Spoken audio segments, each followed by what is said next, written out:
My old teachers spent an hour humiliating me for dropping out of high school, not knowing I left to run a $10 million company. I was nervous to go back to my old high school, but there was no way I was going to miss my little sister's academic award ceremony. I'd dropped out sophomore year when my app exploded and investors started offering me money, but I never told anyone back home because my former bullies don't deserve to know about my success. When I saw my old teachers near the punch bowl, I tried to stay invisible, but my history teacher spotted me immediately, and her face twisted with disgust. Well, well, look who decided to show her face, she announced loudly enough for other parents to hear. The dropout returns. I hope you're not here asking for your transcript because that ship has sailed. Some mistakes can't be undone. She looked me up and down with disgust. Still dressing like a teenager, I see. That's what happens when you don't finish growing up properly. I smiled and said I was just here for my sister, but that made her angrier. My old math teacher joined in immediately. Your poor sister, having to carry the burden of your failure. She's probably working twice as hard to make up for the shame you brought on your family. He shook his head dramatically. I remember when you had potential. Now look at you. Probably still living in your parents' basement, mooching off them while your sister actually accomplishes something. The English teacher grabbed my arm when I tried to walk away. Don't you dare run from this conversation like you ran from your education. You need to hear this. She squeezed harder, her nails digging in. Every time I see a homeless person, I think of my former students who dropped out. That'll be you soon if it isn't already. What do you even do all day? Play video games while your sister studies? When I mentioned I was doing well, the math teacher laughed so hard he spilled his coffee. Doing well? What's that mean? You got a job at McDonald's? Maybe made shift manager? He turned to the growing crowd of teachers. This is what we mean when we talk about wasted potential. She thought she was too good for school, and now she's probably on food stamps. The principal arrived and joined the pile on. I heard you were back. Security almost didn't let you in because you're not a student or graduate. He addressed the other teachers and said, this is what failure looks like. She threw away her future for what? Probably got pregnant or involved with doctorgs. That's usually why girls drop out. The history teacher grabbed my phone when it buzzed with a work notification. Let's see what's so important. Probably your dealer or your baby daddy. She read the screen and laughed. CEO? Is that what you call your boyfriend? How pathetic. Making up titles to feel important. She threw my phone on the ground, the screen cracking. Oops, but you can't afford a new one anyway. The math teacher decided to make an announcement to the whole reception. Parents, let this be a lesson. This former student dropped out thinking she knew better than us. Now she crashes events to feel connected to success she'll never have. Your children could end up like her if they don't value education. He pointed at me like I was an exhibit. Failure has a face and it's standing right there. The English teacher pulled out scissors from her desk drawer nearby. You know what? Your hair is as messy as your life. Let me fix something about you. She actually grabbed my hair and cut off a chunk before I could pull away. There, now your outside matches your inside. Broken and worthless. Other teachers laughed and applauded. The history teacher poured her entire cup of red punch over my head, the sticky liquid running down my face and staining my blazer. You smell like failure anyway. Might as well look like it too. This is what dropouts deserve. She then slapped me across the face, hard. That's for wasting my time trying to educate you. I should send your parents a bill for all the resources you stole from deserving students. The crowd of teachers cheered. The principal grabbed my wrist and started dragging me toward the exit. You're traumatizing the successful students with your presence. Get out before you infect them with your failure. When I resisted, he twisted my arm behind my back. Should I call the police? Trespassing is a crime. Your sister will be so humiliated when you're arrested at her ceremony. The math teacher added one final insult as they surrounded me. The saddest part is you probably tell yourself you made the right choice. But everyone here knows you're a cautionary tale, a waste of oxygen who threw away her only chance at a real life. Your sister must be so ashamed to share DNA with you. I bet she tells people you died rather than admit you're a dropout loser. That's when my sister appeared, fresh from taking photos with her award, and saw me surrounded by teachers with punch dripping from my hair and a chunk of it missing. What the hell is going on here? She pushed through them and grabbed my hand, taking in my destroyed appearance. Why don't you tell them the truth about what you've been doing since you left? Tell them about your company. The teachers all stared at me, barely breathing. I felt the sticky punch dripping from my hair onto the gym floor while everyone waited for me to speak. My sister squeezed my hand so hard it hurt, but I just looked at the teachers and said we should probably talk somewhere more private. The last thing I wanted was to make my sister's special day even worse than it already was. The history teacher let out this nasty laugh while the math teacher rolled his eyes like I was wasting their time. I turned toward the exit with my sister still holding my hand and started walking even though they were calling after us to come back and explain myself. My hands shook as I bent down to pick up my cracked phone from where the history teacher had thrown it. The screen was spiderwebbed across the whole surface and barely responding to my touch. My sister grabbed the chunk of hair the English teacher had cut off and shoved it in her pocket, while giving them all the dirtiest look I'd ever seen on her face. Several parents had their phones out taking pictures or videos of us leaving, and I realized I must look like someone who'd been attacked. The punch had soaked through my blazer and was making my white shirt underneath turn pink. We pushed through the gym doors into the parking lot where my sister basically dragged me to her car. She helped me into the passenger seat, then got in and locked the doors before turning to me with this look of total shock. She demanded to know what the hell was going on and what I'd been doing since I dropped out. I took a deep breath and told her the truth about everything. My company was worth $10 million, and I had 23 employees working for me. I'd been featured in Tech Weekly twice in the last year alone. She sat there with her mouth open, just staring at me like I'd grown a second head. She asked why I never told anyone, and I explained that I wanted to protect our family from people who would suddenly want things from us if they knew. Plus, my old bullies didn't deserve to know about my success after how they treated me.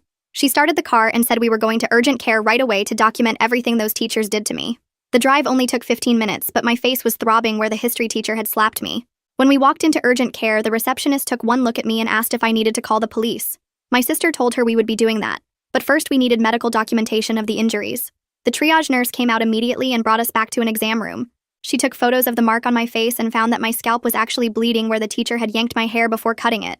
She gave me paperwork about assault documentation and looked really concerned when I explained that teachers at the high school had done this to me. She said teachers aren't supposed to put their hands on anyone whether they're a current student or not. While waiting for the doctor to come check me out, I pulled out my cracked phone and called the non-emergency police line. The officer on the phone took down all the basic information and gave me a report number. He said a detective would follow up within 48 hours about potentially pressing charges. My sister held my hand through the whole call and kept saying she couldn't believe this was even necessary. The doctor came in and cleaned the wound on my scalp, then put some antibiotic ointment on it. He said the slap mark would probably bruise and I should ice it when I got home. He also documented everything in my medical record and said he'd seen bar fights that looked better than what happened to me. We left urgent care with a folder full of documentation and photos of my injuries. My sister drove me home and our parents were already asleep since it was past 11 at night. I went to my room and finally called Jamal Baker, who was my operations lead at the company. He also handled any PR crises that came up, though we'd never had anything like this before. He listened to the whole story without interrupting once, even though I could hear him typing notes the entire time. When I finished, he immediately went into damage control mode, asking about witnesses and evidence. He was really worried about how this could affect our upcoming Series B funding round if the story went viral. He said he knew someone who could help and would connect us first thing in the morning. Before I could even ask who he meant, he said her name was Paula Robinson, and she specialized in education law and civil cases. He'd already texted her assistant to set up an emergency consultation for the next morning at 8. He told me to document absolutely everything and save any videos parents might have taken, but not to post anything on social media yet. After we hung up, an email came through with intake forms from Paula's office. I sat at my desk filling them out until 2 in the morning, trying to remember every single detail of what each teacher had said and done. Before going to bed, I knocked on my sister's door to check in with her about everything. She was still awake and let me sit on her bed while we talked. I told her I didn't want this situation to overshadow her achievement, because she'd worked so hard for that award. She said she didn't care about the award anymore and just wanted justice for what they did to me. I promised her we would handle this the right way, without letting it define her whole high school experience. The next morning, my alarm went off at 6:30, and I got ready to meet Paula at her downtown office. My sister insisted on driving me even though she should have been at the school. Paula's office was on the 10th floor of this fancy building, and her assistant brought us right into a conference room. Paula came in carrying a legal pad and coffee, and got straight to business reviewing all my options. We could file criminal charges for assault and battery based on the physical attacks. We could also file a civil lawsuit against the teachers and potentially the district. There were complaints we could file through the school district's formal process. She also mentioned requesting restraining orders against each teacher who had touched me. She explained that having multiple teachers involved actually made the case stronger, because it showed systematic harassment rather than one bad apple. We decided to pursue all avenues at the same time to maximize pressure on the district to take this seriously. Paula had me call Helena Lauer at the superintendent's office right there from her conference room to file the formal complaint. Helena scheduled a meeting for that afternoon at 2, and explained that the district took assault allegations very seriously, especially with multiple witnesses. She sounded genuinely concerned but also really careful about liability, and kept using words like allegedly and potentially. When the meeting ended, I drove straight home and plugged in my cracked phone to back everything up before it died completely. The CEO notification from earlier was still there on the lock screen, and I took screenshots of it from every angle. Paula had told me to save anything that showed my real job title since the teachers kept saying I was lying about having a company. I pulled up my laptop and started downloading every document I could find about my business. The incorporation papers from Delaware showed my name as founder and CEO clear as day. I found 3 articles from Tech Weekly that mentioned our latest funding round and saved those too. My hands were still shaking from the meeting with Helena, but I forced myself to keep working. I printed everything out and made copies for Paula's files. My sister came into my room holding her phone and showed me a list of names she'd been collecting all afternoon. Parents from the ceremony had been texting her nonstop asking if I was okay and offering to help. One woman who worked as a nurse had already written up notes about the visible injuries she saw on my face and arm. My sister had their phone numbers and email addresses organized in a spreadsheet. She said at least 12 parents wanted to give statements about what they saw. I forwarded everything to Paula right away. The next morning, I tried to get the security footage from the school, but the secretary said I needed to file a formal request. She handed me a packet of forms that made no sense with all the legal terms. I called Paula's office, and her assistant walked me through filling out the FOIA request properly. She warned me the district might say the cameras weren't working or the footage got deleted, but we needed to try anyway. I drove back to the school and submitted the paperwork, getting a receipt that proved I'd filed it.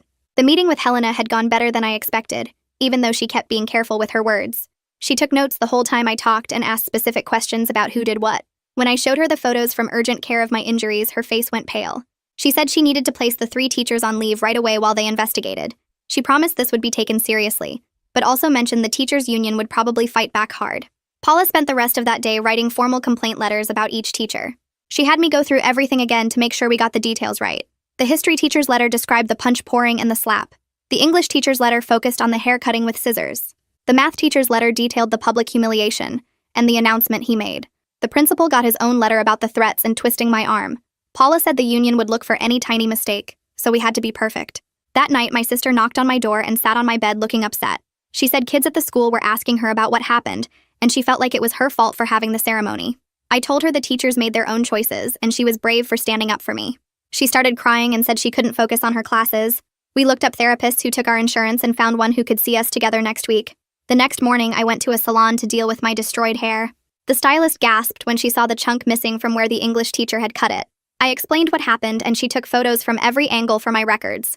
She spent 2 hours trying to make it look normal, but ended up having to cut it into a short pixie style. She refused to let me pay and said teachers should help kids not hurt them. Every time I looked in the mirror now, I remembered the scissors and the laughing. That evening, my phone buzzed with a text from Jamal showing me a screenshot from social media. One of the teachers had posted about entitled former students who can't handle truth without using my name.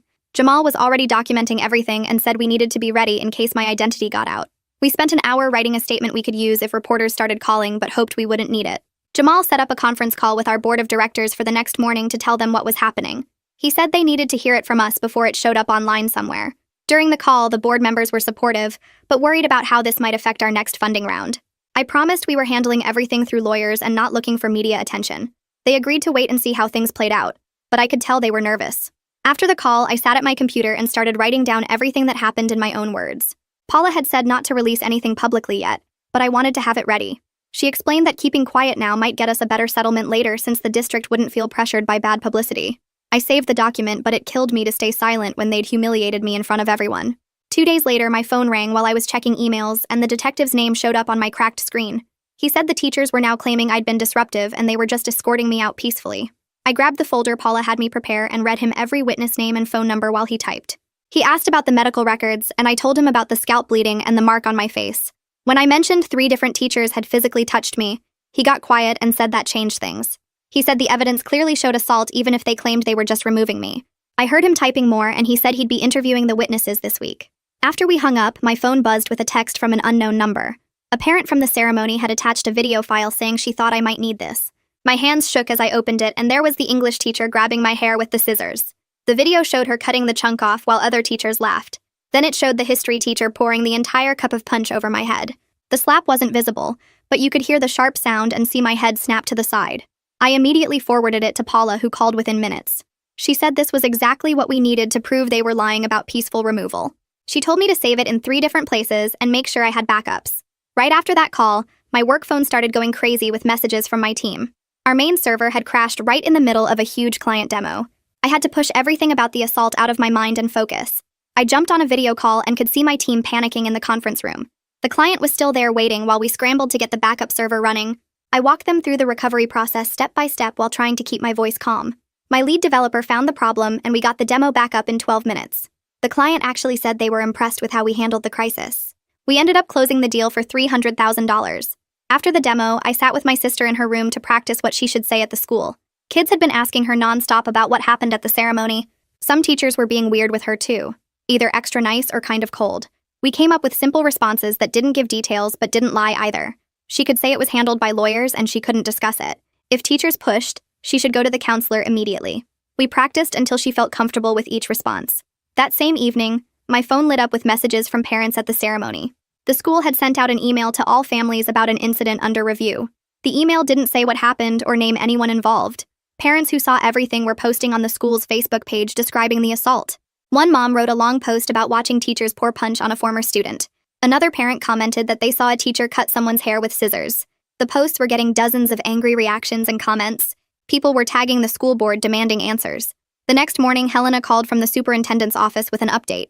The 3 teachers had been placed on paid administrative leave pending investigation. The principal got a formal reprimand but was still working. She sounded tired and said the union was already fighting the suspensions hard. She mentioned this was becoming a real situation for the district. The board was getting calls and emails from angry parents. She said they were taking it seriously but had to follow proper procedures. 2 hours later, Paula forwarded me a letter from the teachers' union lawyer. They claimed the allegations were exaggerated and that I'd been trespassing at the event.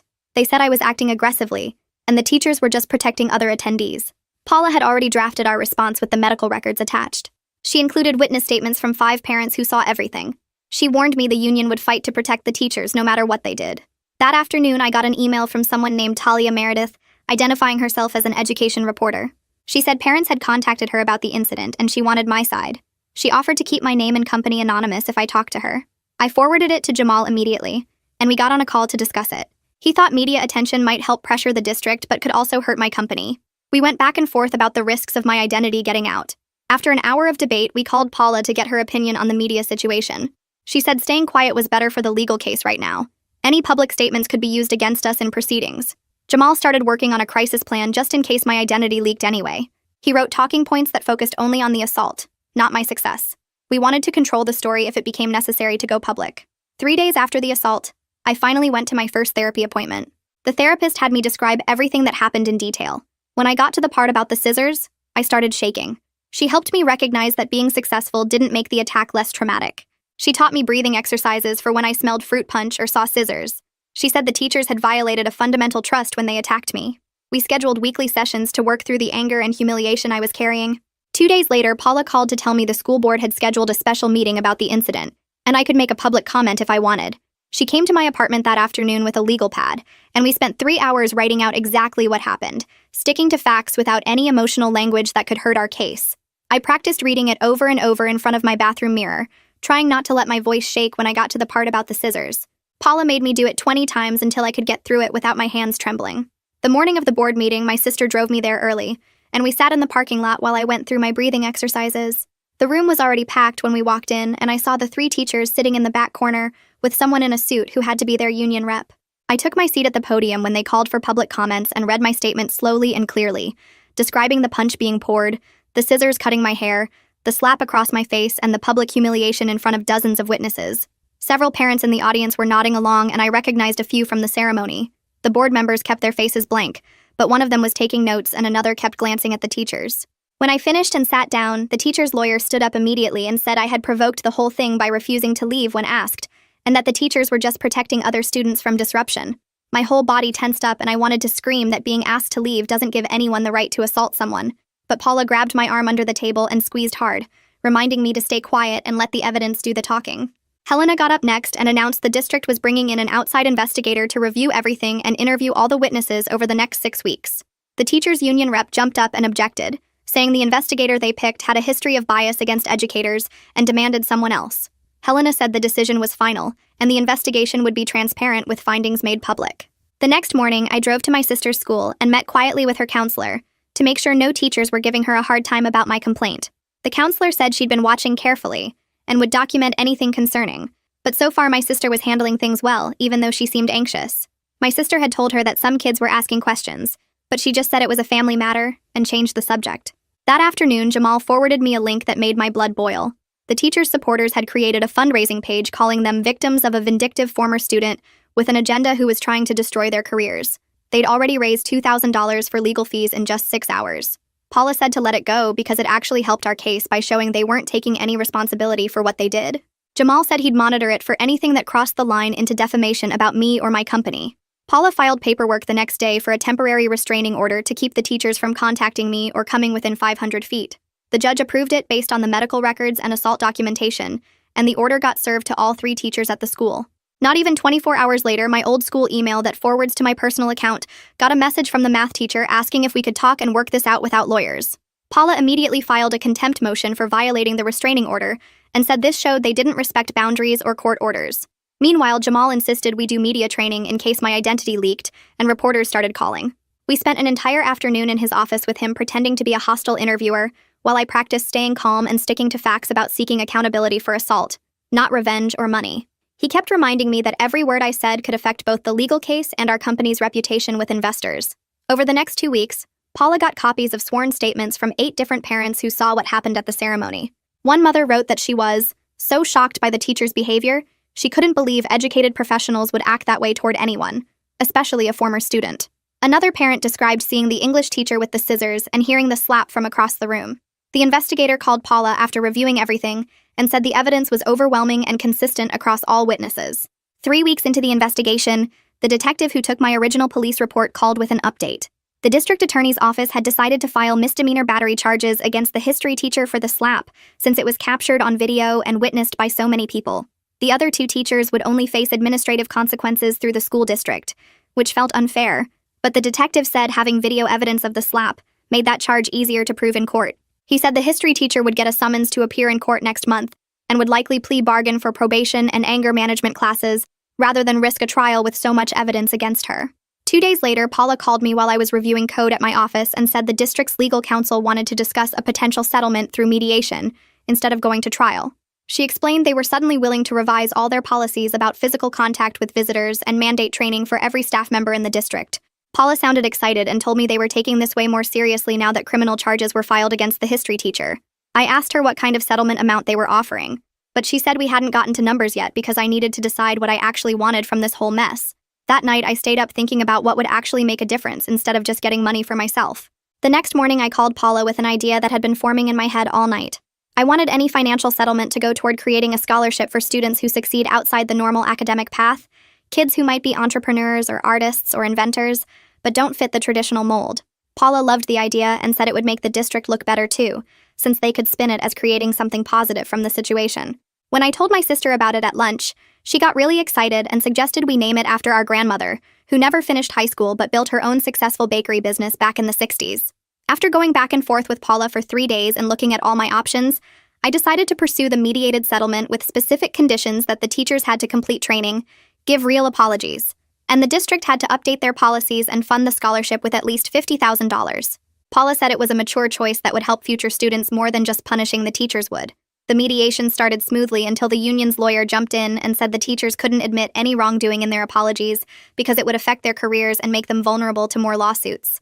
Paula pushed back hard and argued that assault victims deserve acknowledgement of the harm done to them, not some watered-down statement that avoided responsibility. We spent 3 whole days going back and forth on the exact wording, with the union lawyer rejecting every version that included words like wrong or inappropriate or assault, while Paula kept insisting on real accountability. On the 4th day of negotiations, Paula called me with surprising news that the math teacher had requested a separate restorative justice meeting with me outside the main mediation, with both our lawyers present, of course. She said he wanted to explain his side and apologize directly, which the union wasn't happy about but couldn't stop him from doing. I agreed to meet him the following week at Paula's office, though I made it clear I wasn't promising to forgive him or drop anything based on what he said. The meeting was awkward from the start, with the math teacher looking older and more tired than I remembered from the ceremony. He explained he'd been dealing with burnout for years and had taken his frustration about the education system out on me, which he said didn't excuse what he did but helped explain why he'd been so cruel. I listened without interrupting while he talked about feeling like a failure himself after 30 years of teaching and watching so many students struggle. He apologized for the public humiliation and admitted he was wrong to make assumptions about my life and success without knowing anything about what I'd actually accomplished. I accepted his apology, but made it clear that words couldn't undo the harm, especially since he'd announced to a room full of parents that I was a failure and waste of oxygen. He nodded and said he understood, then asked if there was anything he could do to make it right beyond the formal requirements. I told him to be better to his current students and never make another kid feel worthless for choosing a different path. Meanwhile, Helena called Paula with news that the principal had agreed to transition to a non-student-facing role in the district office as part of the settlement, meaning he wouldn't be disciplining or interacting with students anymore. Helena mentioned he was actually relieved to step back from direct student contact after this whole incident had blown up so publicly. It felt like appropriate accountability, even if he wasn't getting fired completely. The history and English teachers ended up receiving mandated training on appropriate conduct, plus supervision requirements and evaluation periods that could lead to termination if they had any other incidents with students or visitors. Paula explained it wasn't the same as firing them, but it put them on notice and created a paper trail that would follow them. The union finally agreed to these terms rather than risk worse consequences if we went to trial with all our evidence. The scholarship got established with the settlement funds about 2 weeks later, set up initially as an anonymous donation, though I planned to reveal myself as the donor eventually when the time felt right. My sister got appointed to the selection committee for choosing the first recipient this spring, which made her really proud to be part of creating something good from something so awful. The paperwork specified it would support students pursuing non-traditional paths to success. Exactly what I'd wanted. After everything was signed and settled, my family organized a private dinner at my parents' house to properly celebrate my sister's academic achievement that had gotten completely overshadowed by the assault and its aftermath. She stood up during dessert and gave this speech about how proud she was of me for standing up for myself and using my success to help other kids who might not fit the traditional mold. Our parents got emotional and my mom started crying, finally understanding why I'd kept my company secret for so long and apologizing for not protecting me better at the ceremony. 3 days later, the local paper ran a story about the district changing their visitor policies, but my name stayed out of it completely. Jamal texted me relief emojis when he saw the article focused on policy reform, instead of mentioning our company or the assault details. The reporter who'd reached out to me earlier published her piece without naming me or describing the specific incident, just noting that a visitor had been physically assaulted by staff members. Our Series B funding round closed the next week without any investors even knowing about what happened at the school. Jamal had prepared this whole crisis management plan with talking points and media strategies, but we never needed to use any of it. The paperwork for my phone damage claim arrived from the district's insurance company, and I filled it out while sitting in my office, attaching photos of the cracked screen and the receipt for the replacement I'd already bought. 2 weeks later, a check for $800 showed up, and I endorsed it straight over to the scholarship fund since I'd already replaced the phone myself. My first therapy appointment happened on a Tuesday morning, and the therapist's office had these big windows overlooking downtown. She asked me to describe not just the assault, but my whole relationship with school and authority figures going back to when I first started feeling like I didn't fit in. We spent that first session establishing that I'd need ongoing weekly appointments to work through everything, not just the recent incident, but years of feeling like an outsider in traditional education. She gave me homework to write down which hometown events I actually wanted to attend, versus which ones I felt obligated to show up for. My sister called me that night to say she'd gotten switched out of the English class with the teacher who cut my hair. The school counselor had handled it immediately without asking any questions or requiring explanations, just moved her to a different section that actually had a better teacher anyway. She said some kids in her new class treated her differently now, asking her about what really happened at the ceremony, and calling her brave for standing up to the teachers. Helena's email arrived with a PDF attachment of the new district conduct policy that specifically banned any physical contact between staff and visitors, except in cases of immediate safety threats. The policy required all staff to complete de-escalation training by the end of the semester and established clear consequences for violations, including immediate suspension pending investigation. She thanked me in the email for pushing for changes that would protect future visitors, instead of just seeking personal revenge. The scholarship announcement ceremony happened on a Thursday evening in the same gym where everything had gone down months earlier. I sat in the back row wearing a baseball cap and keeping my head down while they described the scholarship's purpose of supporting students who found success through unconventional paths. A few parents recognized me and came over afterward to shake my hand and thank me for creating something positive from such an awful situation. The history teacher who'd poured punch on me was supposedly scheduled to present an award, but never showed up. My sister found me after the ceremony ended, and we sat in her car in the parking lot for 20 minutes just talking. She told me she was proud of how I'd handled everything with strategy and planning instead of just trying to get revenge or destroy their careers. We both knew the justice wasn't perfect since the teachers still had their jobs, but we were closer now than we'd been in years. She said she'd been telling people her sister was a CEO, whether I wanted her to or not, because she was tired of people assuming I was some kind of failure. 6 months passed, and I found myself sitting across from the scholarship's first recipient in a coffee shop near my office. She reminded me so much of myself at that age, brilliant at coding but struggling with traditional homework and standardized tests. She'd already built 3 apps on her own and had ideas for a startup, but her parents wanted her to focus on getting her grades up for college applications. I told her about my journey, and how dropping out had been right for me but might not be right for her, that there were multiple paths to success.